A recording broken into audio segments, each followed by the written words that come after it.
साधु। श्री ओम शिवाय नमः।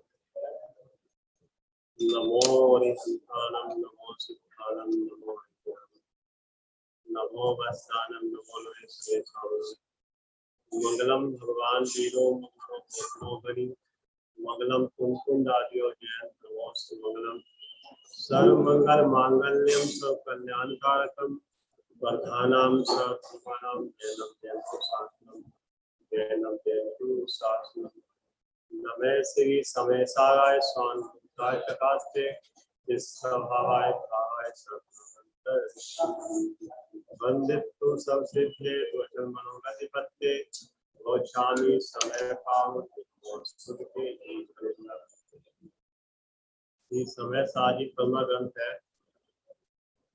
इसमें 17-18 नंबर की गाथा बहुत ध्यान से सुनेंगे और समझेंगे।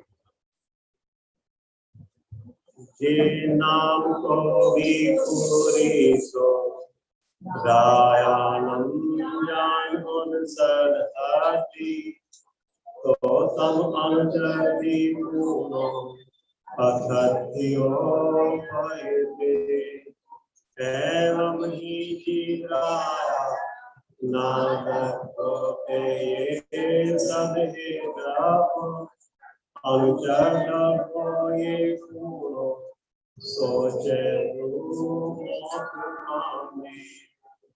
जो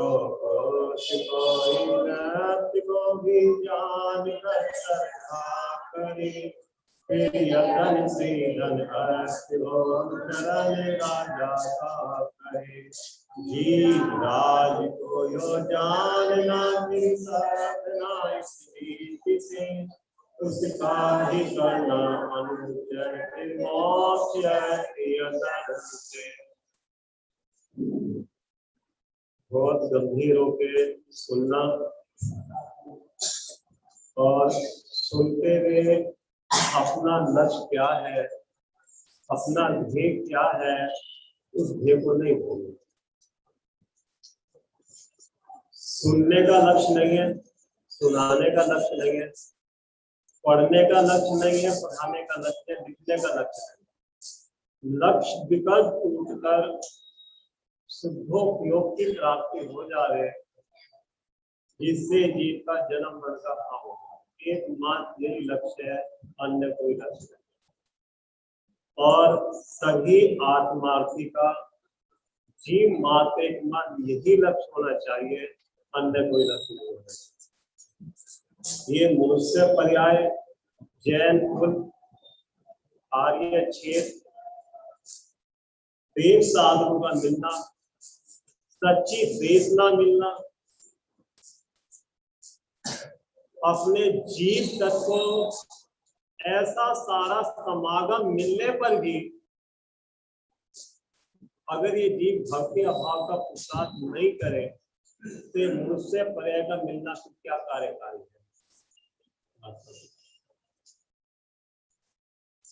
इससे पहले भी मनुष्य पर्याय बहुत बार मिली, ऐसा नहीं,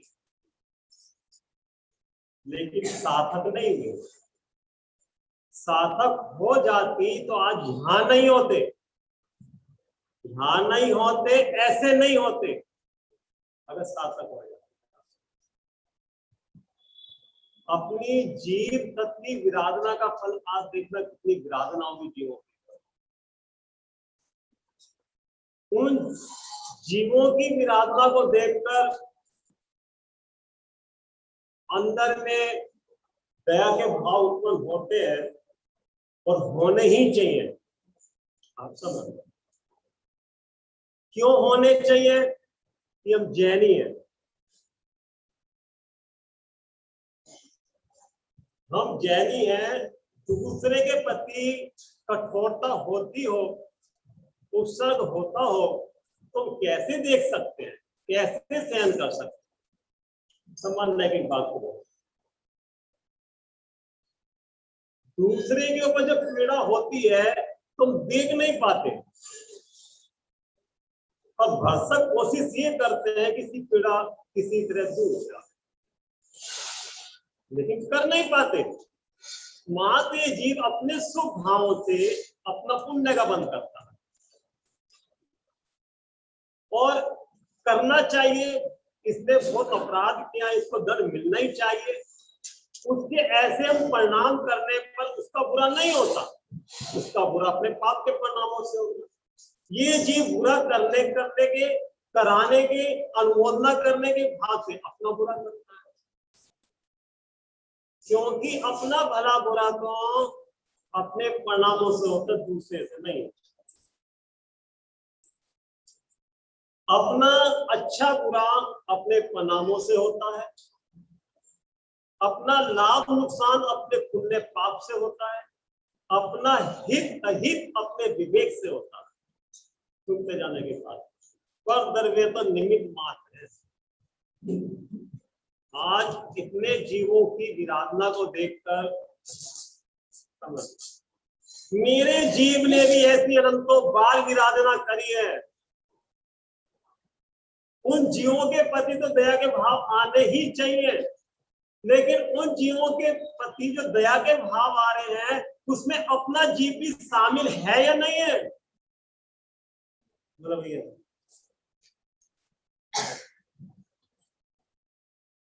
उसमें मेरा जीव मोह राग देश के कारण निरंतर विकल्पों की अग्नि में जल रहा है, ऐसा अपने जीव तत्व के प्रति भी दया के भाव आए। क्यों? वो जीव दुखी है, वो जीव दुखी है, वो नारकी जीव दुखी है, वो तिर्यन जीव बहुत दुखी। क्यों दुखी है? कि मारन ताड़न भूख प्यास से उसको दुख सहना करना पड़ता है। देव गति के जीव दुखी है कि क्यों दुखी है? कि इतना सारा वैभव सामग्री मिलने के बाद भी मानसिक दुख से दुखी है। मनुष्य गति में जीव दुखी है कि 9 महीने पेट में रहना पड़ता है। तो ये सारे दुखों की जो तूने वर्णन करा है चारों गतियों का, तो तू कौन सी गति का जीव है? तेरा इन सब वर्णन में तेरा वर्णन आया नहीं आया? समझना बात तो उसमें मेरे जीव की बात नहीं थी क्या? ये नहीं थी। अरे प्रभु, ये मेरी तो बात है, मेरी तो कहानी है।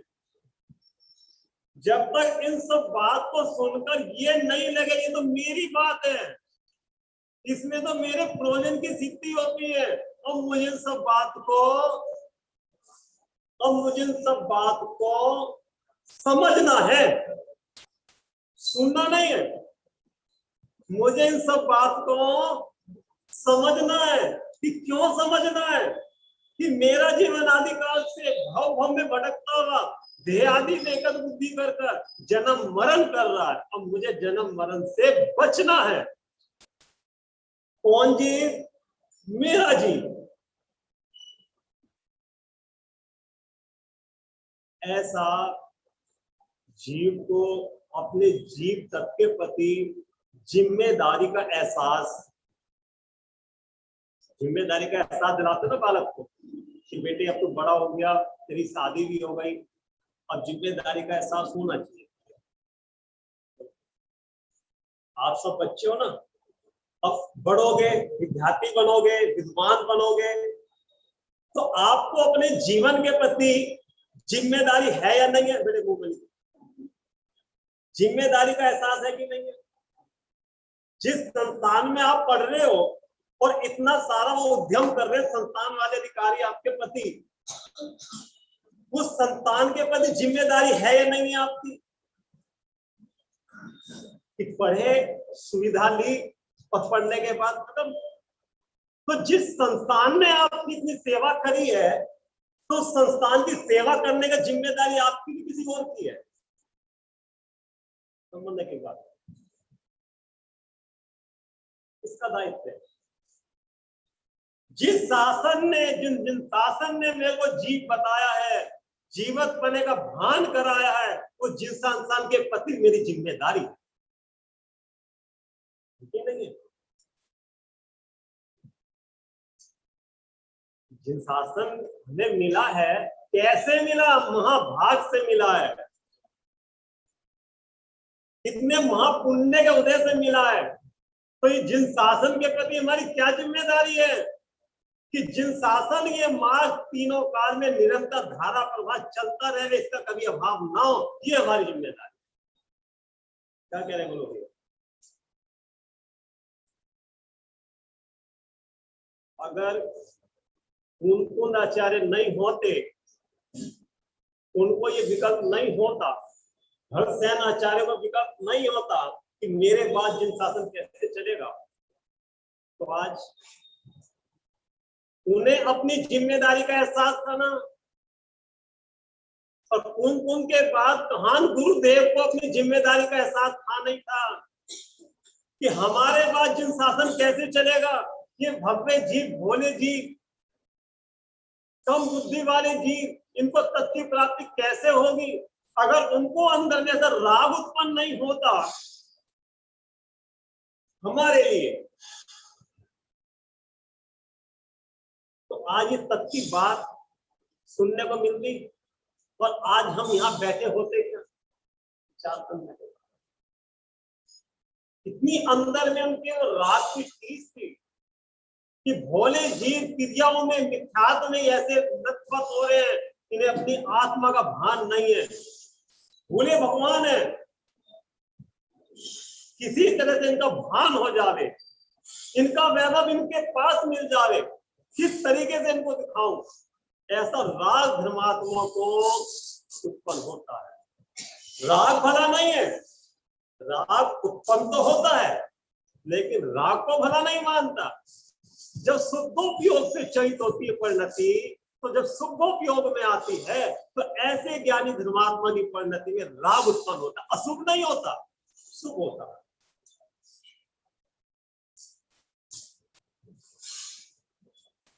धर्म और धर्म की आयतन, धर्मात्मा, ये कैसे आगे बढ़े? जिन शासन की प्रभावना होती रहे, क्योंकि जिन शासन की धारा चलती रही है, धर्म की धारा चलती रही, शांत रस की धारा चलती रही, तो जो भी जीव जैसी हालत में जहां होंगे, इस मार्ग का अवलंबन लेकर भव का भाव करते। अगर उन्हें जिन शासन के प्रति ऐसा वात्सल्य भाव नहीं होता, जिन शासन के प्रति मेरा पने का भाव नहीं होता, धर्म के आत्मा के प्रति ऐसा भाव नहीं होता, धर्मात्मा में वात्सल्य भाव नहीं होता, तो आज हम यहाँ बैठे होते थे क्या? बोलो भैया, बैठे होते क्या? तो जैसा पूर्व में धर्मात्मा जीवों को जिम्मेदारी थी अपनी भी और हम सारे जीवों की भी, तो क्या हमारा दायित्व नहीं बनता कि जिन शासन को आगे लेके जाओ? एक गृहस्थी भी अगर उसके बालक उत्पन्न नहीं हो, तो वो सोच में पड़ जाता है कि आगे हमारा मन कैसे चले, रहते ना बहुत खटक। और जब तक वो उसका वो विकल्प खत्म नहीं होता, तो उसकी पूर्ति में लगा रहता कि वंश चलना चाहिए, नहीं तो रुक जाएगा। वही जीव है ना, हमारा नाम लेने वाला कोई होगा ही नहीं, यही कहीं रुक जाए। ऐसे ही धर्मात्मा को, धर्म के लोभी धर्मात्मा को, काय का लोभी? धर्म का लोभी होता धर्मात्मा। उस धर्म के लोभी धर्मात्मा को ये विकल्प बार बार उत्पन्न होता है कि धर्म आगे कैसे बढ़े, इन शासन की प्रभावना कैसे। मंदिर में संख्या घटने लग रही है पुजारियों की, 5 साल में बच्चे नहीं आ रहे, स्वाध्याय में जो 4 आदमी रह गए, भक्ति में आते ही नहीं है, मंदिर सूना हो जाएगा। फिर हम बुजुर्ग होने लग रहे, बड़े होने लग रहे हैं, आगे इनको कौन संभालेगा? ऐसा धर्मात्मा को, जिसको अपने परिवार के प्रति आता है, उस आत्मा को धर्म के प्रति भी आता। जितना राग शरीर के प्रति है, राग है ना, तो राग जब अपने लिए आता है, वो राग धर्मात्मा के प्रति भी आता है। ऐसा नहीं हो सकता। जिसको अपने खाने पीने की चिंता होती है धर्मात्मा को, ज्ञानी जीव को, उसे धर्मात्मा के प्रति भी भाव आते हैं कि उनकी व्यवस्था कैसे बनेगी। जिसको केवल अपने प्रति भाव आते हैं वो तो स्वार्थी है, स्वार्थी है। तो धर्म लगवा जीव है, इसकी आजीविका व्यवस्था कैसे बने? जब अपनी आजीविका की व्यवस्था करता है वो, उसकी उसमें उद्यम करता है, और जो धर्म में लगा हुआ जीव है, ध्यान मेरी बात, अशुभ राग नहीं आता, अशुभ राग से बच के उपयोग शुभ उपयोग में जाता। कब तक? तो वो जो राग आया उसको भला जानता है क्या? वो जब राग नहीं टूटता उसको प्रयास करके उसकी पूर्ति करता है, और राग के टूटने पे चैन मानता है। धर्म आगे कैसे बढ़े, महात्मा आगे कैसे बढ़े? अगर ये धर्म यही का यही रुक गया तो मंदिर शून्य हो जाएंगे। सुनना भैया, और मंदिर शून्य होंगे कि परिणति शून्य हो जाएगी। अगर जिनवानी स्वाध्याय नहीं होगी तो जिनवानी अलमारी पे रख रख के धूल लगेगी ना, तो जिनवानी पे धूल नहीं लगने देना। अगर जिनवानी पे धूल लगी तुम्हारी परिणति पे धूल लगेगी।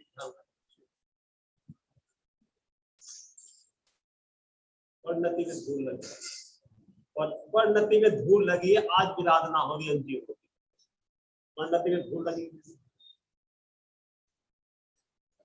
नहीं भाव नहीं आते आपको कि किसी तरह धर्म आगे बढ़े?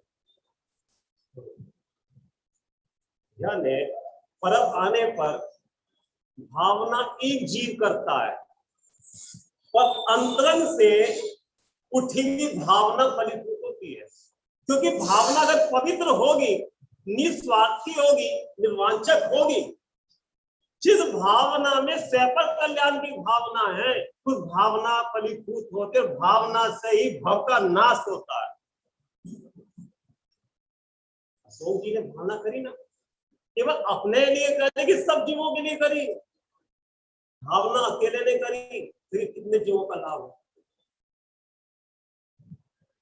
15 दिन पहले फोन करा, पंडित जी आप खाली हो गए।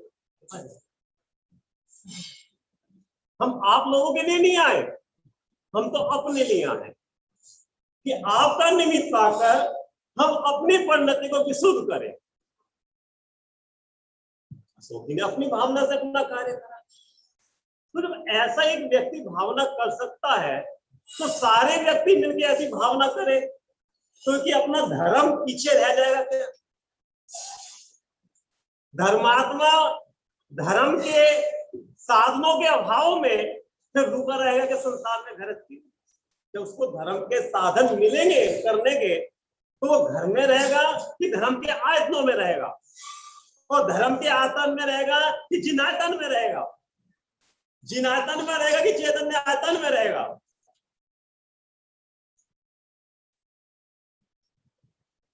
धर्म के आयतन इसलिए बनते हैं जिनके ताल्य कि धर्मात्मा के अपनी साधना करे। उनकी व्यवस्था इसीलिए करी जाती है कि वो संसार से उदासीन हुए हैं, संसार से थक गए, और हम अभी संसार से नहीं थके सुनते जाने के बाद। तो जो संसार से थक गए, हमारा जितनी भी सामग्री है इनकी साधना में लग गए तो कार्य का है, हमारा कमाना सार्थक हो जाएगा।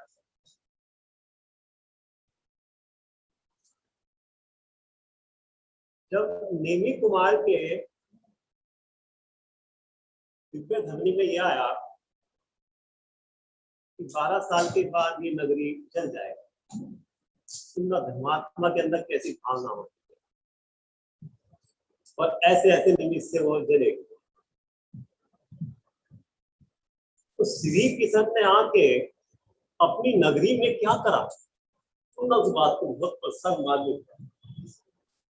पूरी नगरी में ढिढोरी पिटवाई कि भगवान की दिव्य धमनी में ये बात आई है, और भगवान की बात जो है सच्ची होती है, झूठी नहीं हो सकती, यथार्थ होगी।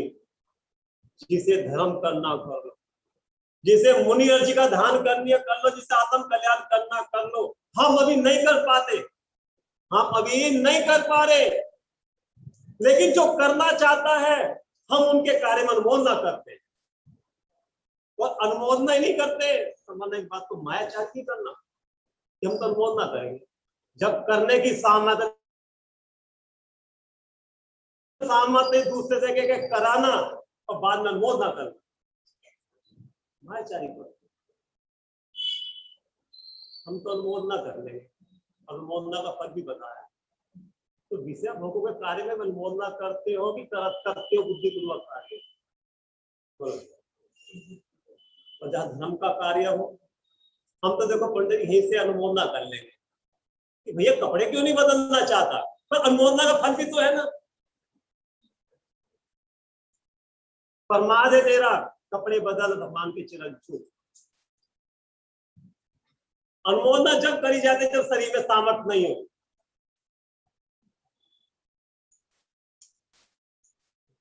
क्या कहा होगा, हमारे राजकोष की तरफ से उसके परिवार वाले का पूरा दायित्व हम निभाएंगे। वो इस चिंता में ना पड़े कि पीछे हमारे परिवार का क्या होगा, उसके परिवार की जिम्मेदारी हमारी कि उसका परिवार हमारा परिवार। जिसको निर्विकल्पता हुई है, और जब निर्विकल्पता नहीं होती विकल्प होते हैं, तो शुभ अशुभ विकल्प ना होकर शुभ विकल्प होते हैं। लेकिन उस विकल्प को ही जानता हुआ, धर्म का काम ना जानता हुआ, अगर स्वभाव के आसे टूटता है तो वो पुरुषार्थ करता है, और स्वभाव के आसे नहीं टूटता तो उसकी पूर्ति करता है। तो क्या कहें, इसलिए ये जिन शासन मिला है, मुझसे पर्याय मिली है, इसलिए मिली एक बात निर्णय, किसलिए मिली, क्या कर रहे हैं और इसका फल क्या आएगा, इसलिए मिली अपने से पूर्ण, क्या कर रहे हैं वो मनुष्य पर्याय पाते, और इसका फल क्या आएगा, उसका फल कौन भोगेगा। जैसे कोई धन का अर्थी पुरुष, जैसे कोई धर्म का लोभी धर्मात्मा धर्म के लिए प्रयास करता है, उद्यम करता है, क्योंकि उसके अंदर में केवल एक ही भावना, धर्म कैसे बढ़े, धर्म कैसे बढ़े। धर्म बढ़ेगा तो हम नहीं बढ़ेंगे क्या, बोलो, धर्म बढ़ेगा तो हमारी परिणति नहीं बढ़ेगी। कहाँ धर्म बढ़ेगा, जब परिणति में धर्म बढ़ेगा तो परिणति भी आगे बढ़ेगी, मुनि दशा भी आएगी और वो सिद्ध दशा भी आएगी। धर्म बढ़ेगा ना, कहां से बढ़ेगा, जो जो अपने स्वभाव की सेवा करेगा, अपने त्रिकालिक में ध्रुव ध्रुव वस्तु में चैतन्य का चैतन्य रूप पनमन जब होगा तो परिणति में धर्म बढ़ेगा ना, तो अंदर की प्रभावना होती है, और जब परिणति बाहर आती है तो व्यवहार में धर्म की प्रभावना। क्या कह रहे हो, ऐसा नहीं होता कि अंदर में तुम प्रभावना कर रहे हैं और भाव से जो प्रभावना के जो निमित्त तुमसे उदासीन होता है, ऐसा हो ही नहीं सकता। और बाहर की प्रभावना में लग रहे हैं और अंदर का पता ही नहीं है, तो आराधक नहीं है, विराधक है, आत्मा का विराध ना करने वाला। जैसे कोई धन का अर्थी पुरुष, धन चाहने वाला, राजा को जानकर श्रद्धा करता है। क्या जानकर श्रद्धा करता है, ये राजा था, ये राजा है, ये राजा ही रहेगा। ऐसा श्रद्धा किसने करी, ज्ञान ने करी। उस श्रद्धा करने में कोई संशय रहा क्या, कोई विपरीतपना रहेगा, कोई अनवसायपना रहेगा, किसकी श्रद्धा करी, जीव राज की श्रद्धा करी। तो धन का अर्थी पुरुष तो राज धन के लिए श्रद्धा करता है, तो जीव रूपी राजा वो काय के लिए श्रद्धा करता है, जीव की।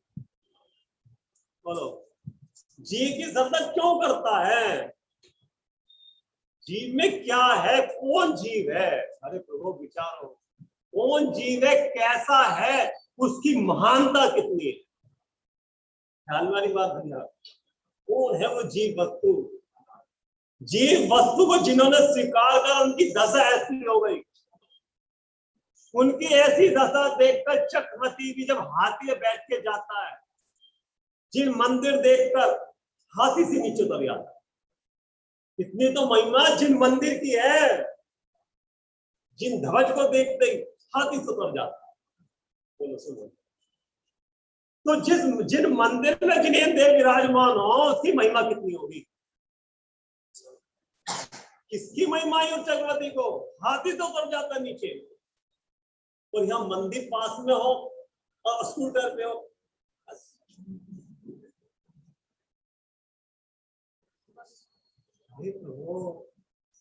उनसे पूछ, एक भवतारी इंद्र हाथ बांध के खड़ा रहता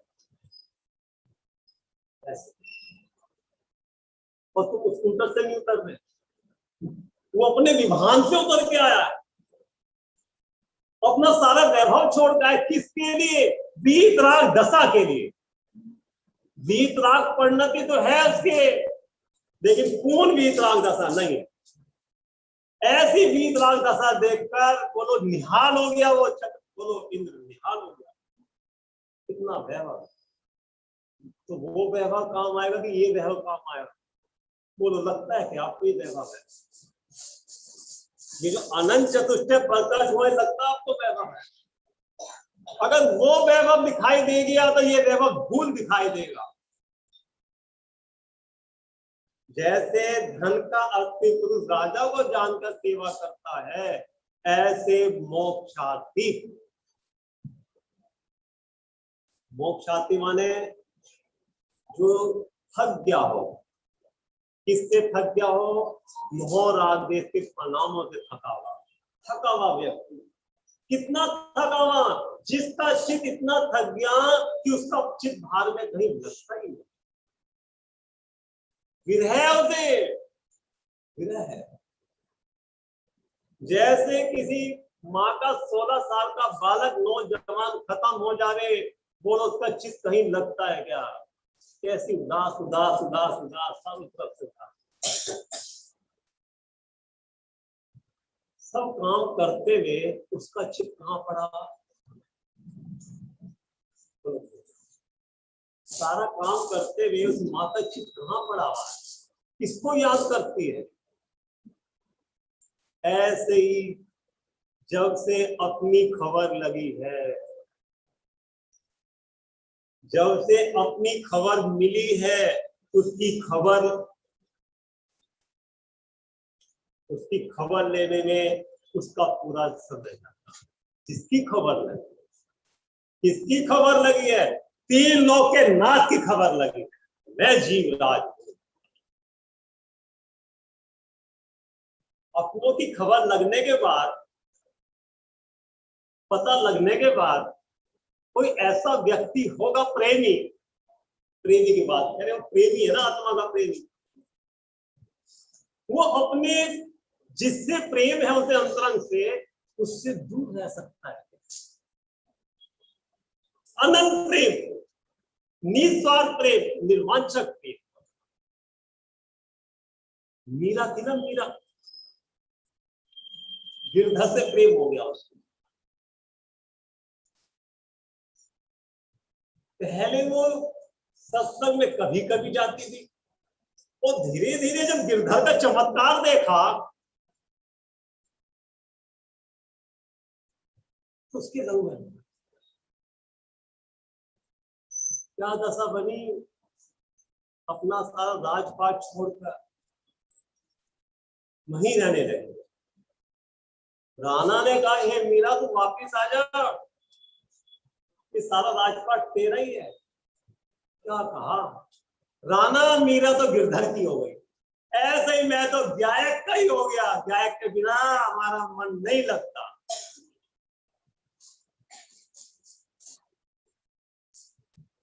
क्या दादा, हर समय मुझे गिरधर गिरधर दिखाई देता था।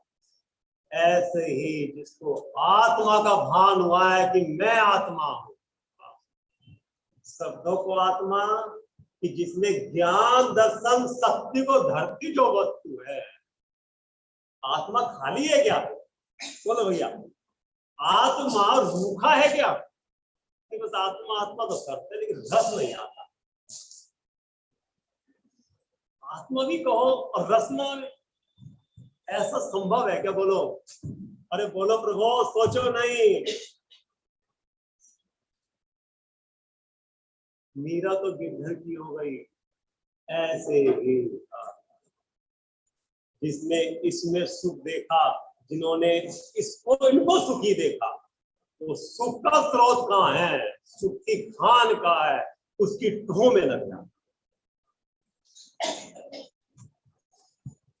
पाया है ऐसा मार्ग जिसकी बाद मार्ग ना, पाऊंगा ऐसा सुख जिसके बाद दुख ना, जिसका न हो अभाव मैं प्रबोध लाऊंगा। पाया है जिन शासन में भव का भाव करूंगा, है मेरा निश्चय, है सम्यक निश्चय, निर्णय। ये जो मार्ग पाया, इसके बाद कोई मार्ग नहीं है। अन्य अन्य मार्ग में तो मैं भटक के अपनी दुर्गति कर चुका, अब मैं थक गया हूं दुर्गति करते करते, इसके बाद कोई मार्ग नहीं है। अब मुझे ऐसा सुख चाहिए जिसके बाद दुख ना हो। कौन सा सुख चाहिए? इंद्रिय जनित सुख चाहिए कि अतीन्द्रिय सुख चाहिए, जिसमें पराधीनता ना हो, जिसमें किसी का आश्रय नहीं हो, जिसमें समय की पाबंदी नहीं हो, जिसमें किसी का इंटरफेयर नहीं चलता, ऐसा सुख चाहिए। तो ऐसा सुख कहाँ पाया जाता है? बोलो प्रभु, ऐसा सुख कहाँ पाया जाता है? जब श्री गुरु के मुख से ऐसे सुख स्वरूप आत्मा की बात सुनी, तो शिष्य के अंदर में कौतूहल जगा कि प्रभु ऐसा सुख कहाँ पाया जाता है, उसका लक्षण क्या है, उसका कार्य क्या है। वो उस सुख के लिए बेचैन हो और विकल्प, उसे शांति चाहिए। शांति के लिए तो बैठे ना कुर्सी पर आराम से, काम करते करते काम को पीछे करके शांति के लिए बैठे ना। जिसे केवल शांति चाहिए, जिसे केवल धन चाहिए, अगर तो कहना उसे और कुछ नहीं चाहिए, ऐसे आत्मा को केवल शांति चाहिए। घर में बड़े लोग बच्चों से दुखी हो जाए, मतलब उधर है ना ऐसा संबंध, और खूब सामग्री हो, तो वो भी कहते हैं हम तो जंगल में भूखे रह लेंगे, मतलब शांति चाहिए, हम खटपट नहीं चाहिए। मतलब वो भी शांति चाहते हैं। हम तो भूखे जंगल में जाके कहीं आश्रम में पड़ जाएंगे जब दुखी होते हैं। ऐसे ही संसार से दुखी चित्त जिसका हो गया हो, उससे केवल शांति चाहिए। ऐसे शांति वाले जिसकी चाह शांति की है, अगर कोई से राजपाट दे रहे तो बोलो हाँ कह दी, हाँ कह रहा। अरे प्रभु, सारा जगत मिलता हो तो भी लेने लायक नहीं है, और आत्मा मिलता है तो लेने लायक। ऐसा ज्ञान में निर्णय हुआ है? बोलो भैया, ऐसा ज्ञान में दो टुक निर्णय हुआ है क्या आपका? अगर निर्णय हो गया तो उसकी प्राप्ति के लिए उपाय करता है। उपाय बाहर में करता है कि अंदर में करता है? शांति अंदर में कि बाहर में है? शांति को दर्शाने वाले बाहर में है और शांति अंदर से आती है। शांति को दर्शाने वाले बाहर में है, वो केवल बाहर का काम करते हैं, अंदर का काम नहीं करते। उनकी शांति कहां से आ रही है, कैसे आ रही है, कैसी होगी, जिनकी शांत दशा देखकर मेरे को इतनी शांति होती है, ये जहां से शांति होगी वो कैसी वस्तु होगी? ऐसा वो शांति का पिपासु इनके निकटवर्ती होता है। इनके निकटवर्ती होता है जो अपने निकटवर्ती हुए हैं, उनसे दूर रहता है कि उनके निकट निकट होता रहता है, तो उनके शरीर से निकट होता रहता है, ये जहां से शांति आ रही उसके निकट होता है। इनकी निकटता करने पर, इनके स्वरूप का अवलोकन करने पर, इनके स्वरूप का विचार करने पर विशुद्धि बढ़ती है, कसाई की मनता होती है, परिणाम भीगने लगते हैं। वो सुनने का कार्य है, वो मोक्ष मांग नहीं, उससे मुझे लाभ नहीं, वो मेरा कार्य है। जब परिणति भीगने लगती है, उस भीगी परिणति को समेट के गहरे भाव में उसको देखता है, उसको निहारता है, उसका अवलोकन करता है, उसको महसूस करता है, उसको बारो उपयोग में लेने के, उससे प्रसन्न होने की कोशिश करता है। कौन करता है? मोक्ष का अर्थ ही करता है, जिसे जीव रूपी राजा को खाते पीते सोते जागते उसके तो, अरे महाराज क्या है भैया,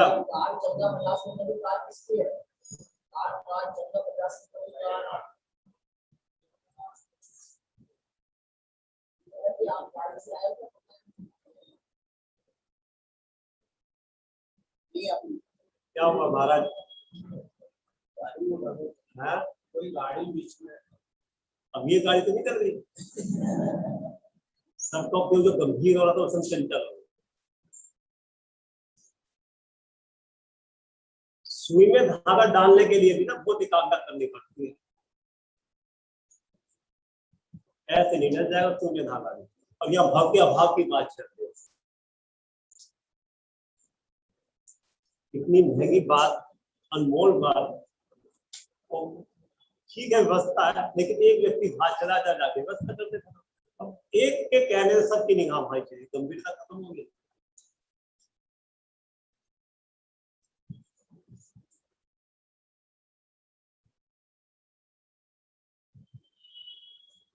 जैसे आत्मा की शांति वाला व्यक्ति केवल आत्मा को चाहता है, दूसरा नहीं चाहता,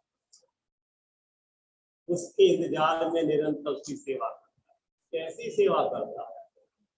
जैसे वो सबरी थी ना, सबरी अन्य दृष्टांत आता, जब से उसे पता चला रामचंद्र जी किधर से आएंगे, जब से पता चला तब से लेकर जब तक नहीं आए निरंतर सेवा करती थी ना।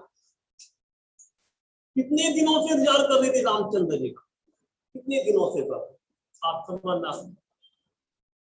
जिसमें अपनापना हो, अनंतपना हो, उसकी खबर लगते ही, बेटे की खबर लगते ही वो आने वाला है, कैसे नाचता।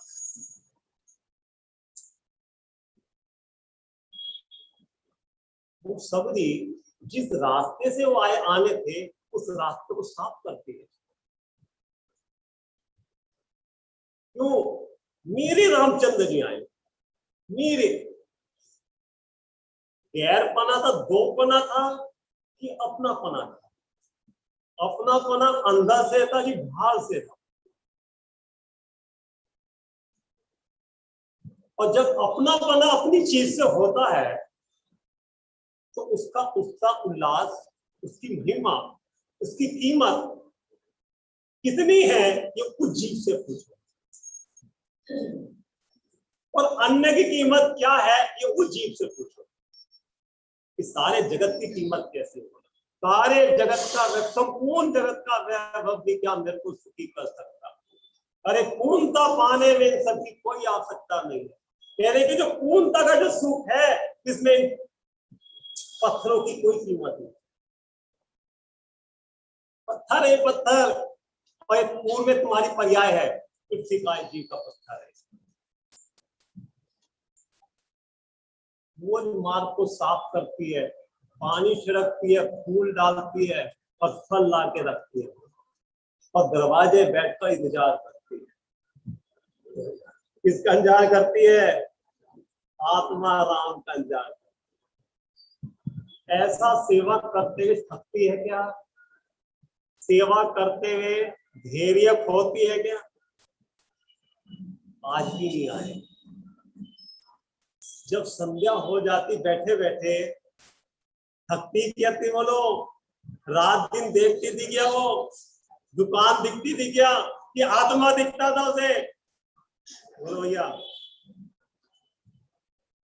भूख प्यास दिखती थी क्या उसको? क्या दिखता था? मेरी राम, मेरा ध्यान। जैसे नारियल में वो गोला जुदा है, ऐसे इस ध्येय रूपी गोले में चैतन्य गोला बिल्कुल जुदा का जुदा। जैसे मिश्री में मिठास है, ऐसे आंसू में ज्ञान है, ज्ञान में आनंद।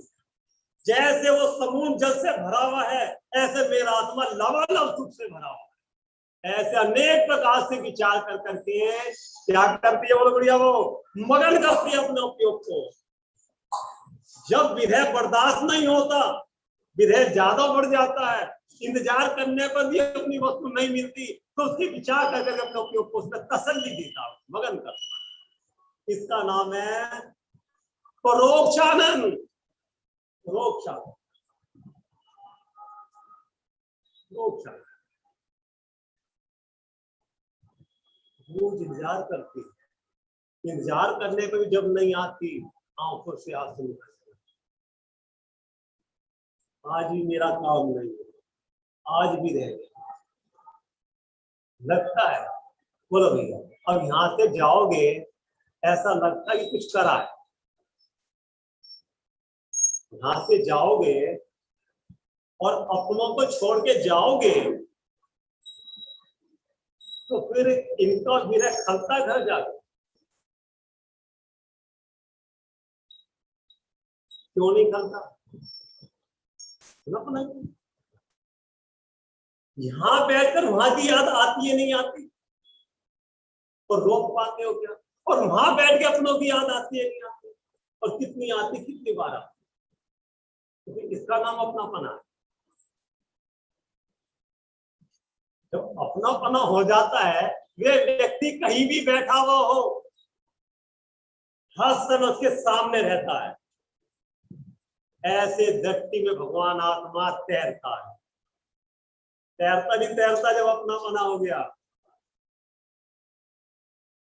तत् विचार करता है, तत् विचार करके फिर उसे महसूस करता है, अवलोकन करता है, निहारता है, अपने उपयोग को बार उसे मगन करता है।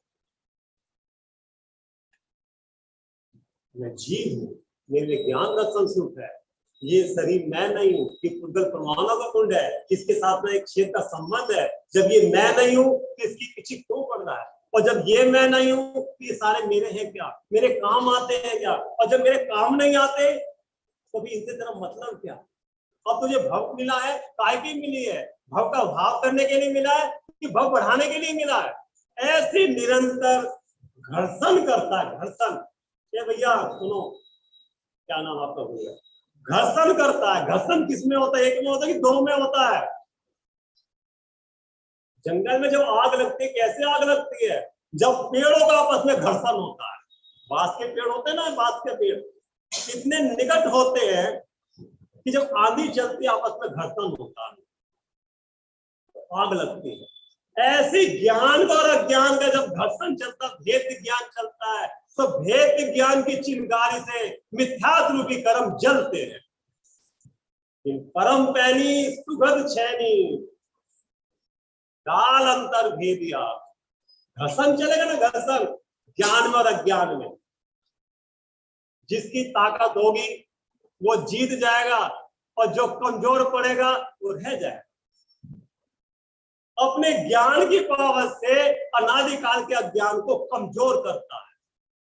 उपाय यही है ना, कि दूसरा कोई उपाय है? कितनी ताकत चाहिए अनादि काल के शत्रु को नष्ट करने के लिए, कितनी ताकत चाहिए, कितनी पावर चाहिए। वो पावर कहां से आएगी? यहां से आएगी कि हाँ यहीं से आएगी? इनको देख के आएगी, यहीं से आएगी ताकत, लेकिन इनको देख के आएगी। ताकत तो पता तो लग गया, लेकिन ताकत तो पुरुषार्थ कौन करेगा? कौन करेगा? ये करेंगे, ये करेंगे, फिर सूक्ष्म ज्ञान करेगा, या देह आदि में तेरी शुद्धि क्रिया वो करेगी ताकत को जाकर। कौन करेगा? उपाय भार में करता है, रोग अंदर में, और भार का उपाय करके खुश होता है, मैं बहुत आगे बढ़ गया, बहुत आगे। जहां कारण है वही कार्य देने से होगा कार्य। दुख अंदर में है, अज्ञानता अंदर में कि बाहर में है, तो उसका उपाय अंदर में चलेगा या इसमें चलेगा? ये तो इशारा मात्र है, ये तो दीपक मात्र है। दीपक के प्रकाश में अपनी वस्तु को देखो। अपनों करो प्रकाश, है ना? मोक्षा पर अपनों करो प्रकाश, तो प्रकाशित वस्तु तो है ही। इस ज्ञान के प्रकाश में जो प्रकाशित वस्तु है उसको देखो। बोलो भैया, यहां प्रकाश हो रहा नहीं हो रहा?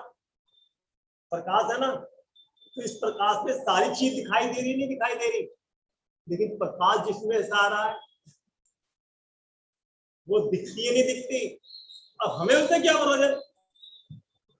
तो ये चैतन्य का प्रकाश कहां से आ रहा है? चैतन्य का प्रकाश कहां से आ रहा है? इंद्रियों में से नहीं आ रहा, क्योंकि वो जड़ है। मन में से नहीं आ रहा, मन का काम केवल विकल्प करना है। वचनों में से नहीं आ रहा, काय में से नहीं आ रहा। इन सब मन वचन कार्य के भी कार्य को जो जानता है वो जाननहार वस्तु में। जब तक मन का काम चल रहा है तब तक सुख नहीं है। जब भले वो मन जनित भाव इंद्रिय संबंधी हो, चाहे मन जनित भाव वो देव साधु संबंधी हो, चाहे मन जनित भाव सूक्ष्म भाव अपनी आत्मा संबंधी हो, जब तक मन का काम नहीं चल रहा है तब तक अतिंद्रिय नहीं हुआ। वस्तु स्वरूप विचारते मन पावे विश्राम, रस स्वभाव के सुख उपजे। अपनी वस्तु का और पर वस्तु का दोनों का विचार करते करते, विचार करते करते ही निर्णय करते करते, विचार करते करते बहुत समय हो गया, निर्णय नहीं हुआ कि सुख मेरे में मैं जीव। बोलो भैया, विचार करते करते बहुत समय हो गया। हाँ, बात तो यही है, और अपनी बात और करने लायक है तो करो ना। रोकता कौन है आपको? रोकता कौन है? जब अपनी बात है और अपने बता रहे हैं तो करने लायक तो यही काम है, करो ना। रोकता कौन है? बस अब पंडित जी पंचम काल है, गृहस्थी है, गृहस्थ को भी देखना पड़ेगा। अब गृहस्थी आ गई, अब पंचम काल आ गया, अब जिम्मेदारी आ गई।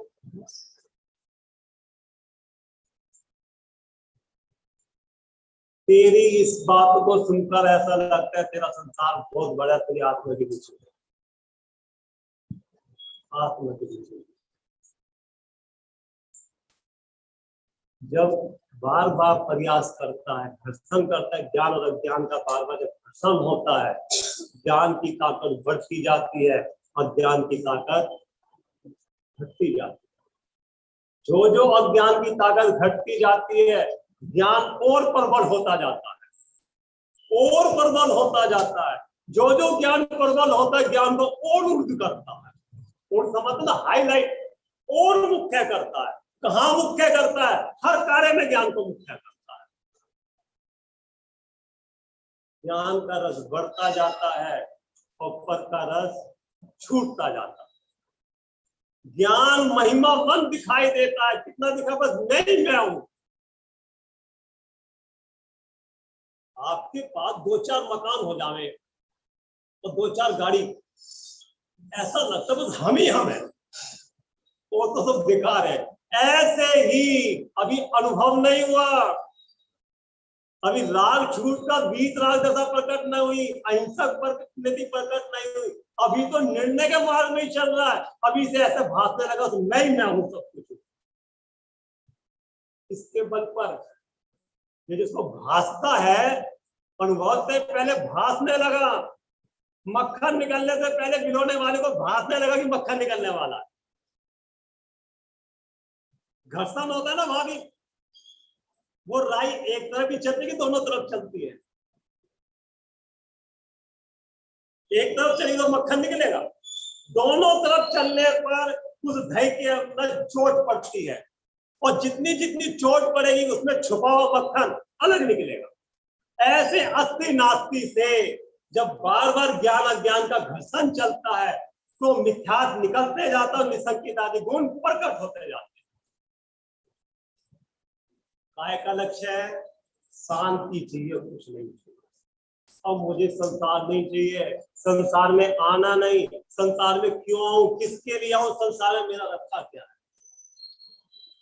कभी चतुर्गति संसार का विचार करता, कभी दीपसाल का विचार करता है, कभी मुनिराज को याद करता हो, मुनिराज जंगल में बैठे किसके बल पे बैठे हैं, उनका आधार क्या है, उनकी शानदशा कहां से आ रही है। ऐसा ही मेरा स्वरूप है।